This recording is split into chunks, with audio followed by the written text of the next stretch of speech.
ঈদের দিনে আমি একটু ভেলকি মারা সাজ দিয়েছিলাম, আর এই ভেলকি মারা সাজ কিভাবে দিলাম সেটাই তোমাদের সাথে শেয়ার করব। আর আমার কিছু প্রিয় আপুর কমেন্টসের রিপ্লাই দিয়ে দেবো। আর ছোট ভাই কিন্তু নিতে আসছে, সেটা তোমরা আগের থেকেই জানো। আপু লিখেছেন, আপু এতদিন পরে ঈদ মোবারক, কি করবো আপু, সময়ই পাই না ভিডিও এডিট করা, এত ঘোরাফেরা করতেছি। আমির আপুকে অনেক অনেক ধন্যবাদ এত সুন্দর একটা দোয়া করার জন্য। সাথে আমার বেস্টিও কিন্তু আমাকে ডিপ কালার পড়তে পছন্দ করে, বা সে আমাকে বলে ডিপ কালার তোমাকে অনেক বেশি মানায়। আপুকে অসংখ্য ধন্যবাদ আমার এডিটিং আর আমার ভয়েসটা পছন্দ করার। আমি সবসময় চেষ্টা করি আপনাদেরকে বেস্টটা দেওয়ার, কিন্তু আমি জানি না কতটুকু পারি। আমার কোথাও ভুল হলে অবশ্যই ধরিয়ে দিবেন, তাহলে অনেক বেশি খুশি হব। এখন এক চটকিতে জামাটা পরে নেই। এই জামা তো পরেই ফেলেছি, এখন এই কালারটা আপনাদের কাছে কেমন লাগে বলেন। আমার বেস্টির কাছে অনেক বেশি ভালো লাগে আমাকে এই কালারে দেখতে। ও সরি, একটা কমেন্টস রিপ্লাই তো দেই নেই। সংসার আপু কমেন্টস করেছে, আমরা যেটাকে চুটকি সেমাই বলি সেটা ওনারা চুরি পিঠা বলে। অ্যাকচুয়ালি গাইজ, আপনারা যারা এত সুন্দর করে বড় করে মানে ভিডিওটা পুরোটা দেখে কমেন্টস করেন, অনেক বেশি ভালো লাগে। আর বাকিদের কমেন্টসও ভালো লাগে, কিন্তু যারা ডিটেলস এত বড় করে কমেন্টস লিখেন তাদের জন্য অসংখ্য ধন্যবাদ। যখনই যার ভিডিও দেখি অবশ্যই পুরো ভিডিও দেখেই কমেন্টস করি। আশা করি আপনারা সম্পূর্ণ ভিডিও দেখে কমেন্টস করবেন। জীবন তখনই সহজ হয় যখন আপনার আশেপাশে মানুষের মন মানসিকতা সুন্দর হয়। আমি কিন্তু আজকে একটা ব্লু কালারের মানে শ্যাডো দিয়ে দিয়েছিলাম, আর নিচে কিন্তু রেডিশ কালারের একটা শ্যাডো দিয়েছি। আর আমার যা ড্রেসটা ছিল সেটা ছিল সি গ্রিন কালার, তো সি গ্রিন কালারের সাথে আমি মিক্সড করে মানে ব্লু কালারটা দিতে চাচ্ছিলাম। আমার কথা, ক্যামেরার পিছনে কিন্তু আমি সবসময় হাত দিয়ে মেকআপ ইউজ করি, কিন্তু ক্যামেরার সামনে আমি আসলে ব্রাশ ইউজ করতেছিলাম জাস্ট মান সম্মান রক্ষা করার জন্য। তো আইলাইনার না দিলে আমার হয় না, আইলাইনার দিচ্ছিলাম আমি একটু করে। I go to mascara. এই মাস্কারাটা আমার দিতে মানে অনেক বেশি ভালো লাগে। মাস্কারাটা এত বেশি ভালো লাগে, কিন্তু একটা সমস্যা কি, আমি কিভাবে মাস্কারা দিতে হয় সেটা জানি না। অ্যাকচুয়ালি মাস্কারা দিয়ে কীভাবে কালার করে সেটা আমি মোটেই জানি না। সো আমি প্রথমে হালকা একটা লিপ লাইনার ইউজ করতেছিলাম, সেটা দেখি কালারই হচ্ছিল না। পরে deep colour lip liner use করেছি, এটা দিয়ে মোস্ট কালার হচ্ছিল।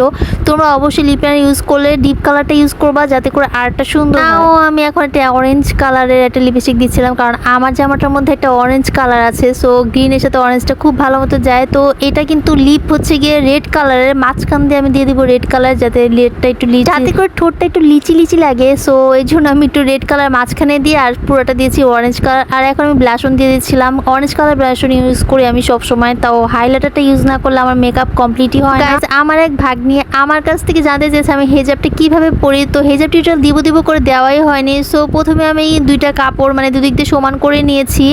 এখন কিন্তু আমি উপরে একটা কোনা করে পুরো পিন লাগিয়ে নিয়েছি, আর এখানে সুন্দর করে একটা পিন দিয়েছি, আর ছোট ছিটতে পিন। আর এখন আমি কানের দুলও পরবো, হেজাবের সাথে কানের দুল পরতে কিন্তু ভালোই লাগে। এইটা দেখো, এই ব্ল্যাকটা যাচ্ছিল আসলে গ্রিনের সাথে, তো আমি এই কানের দুলটাই পরতেছিলাম, কারণ বড় কানের দুলগুলো হেজাবের সাথে মানায়। ছোট কানের দুল পরলে কিন্তু একদমই দেখা যায় না, সেটা মানায় না। যখনই তোমরা হেজাব পরবে অবশ্যই বড় কানের দুল পরার ট্রাই করবে। তো আমি রাইট সাইডে কানের দুল যখন ঢুকাচ্ছিলাম একদমই এত ব্যথা পাচ্ছিলাম, উফ কি যে, আমার কানের দুল কান ফোটাই বন্ধ হয়ে গেছে এরকম লাগতেছিল। পরে আমি নারকেল তেল দিয়ে কান ফোটাটাকে ঠিক করতেছিলাম, কিন্তু কি আর করবো, হচ্ছিলই না। পরে আমার বোনকে বললাম তুমি একটু লাগাই দাও। ও যখন কানের মধ্যে লাগাচ্ছিল আমার আরো বেশি ব্যথা লাগতেছিল, বলতেছিল আরে তুই এত ব্যথা দিতেছিস কেন, আমার অনেক ব্যথা লাগতেছে। পরে আমি কানের দুল ঢুকানোর পরে এখন থেকে পুষই খুঁজে পাই না, পুষ খুঁজতে খুঁজতে অস্থির হয়ে যাচ্ছে। এই জিনিসটা একদমই খারাপ হয়ে গেছে। দূর পুষ টুস পেয়ে গেছি। এখন আমি চুড়ি পরতেছিলাম, তো আমার কাছে অরেঞ্জ কালার চুড়ি আর রেড কালার চুড়ি ছিল, ওটা ম্যাচ করে পরেছি। আর এই আংটিটা পরে নিয়েছি, আর কালো কালার আংটি পরেছি, লাল আর কালো। This is the look after makeup from me.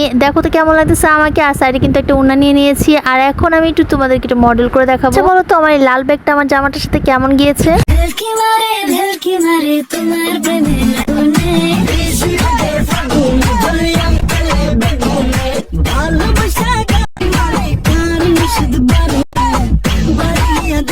কোন একজন ভালোবাসার মানুষ থাকা দরকার, যে আপনাকে তার সুন্দর চোখ দিয়ে সুন্দরভাবে দেখবে। থাকবেন, সুস্থ থাকবেন, আমার জন্য অনেক দোয়া করবেন। Thanks for watching, tata.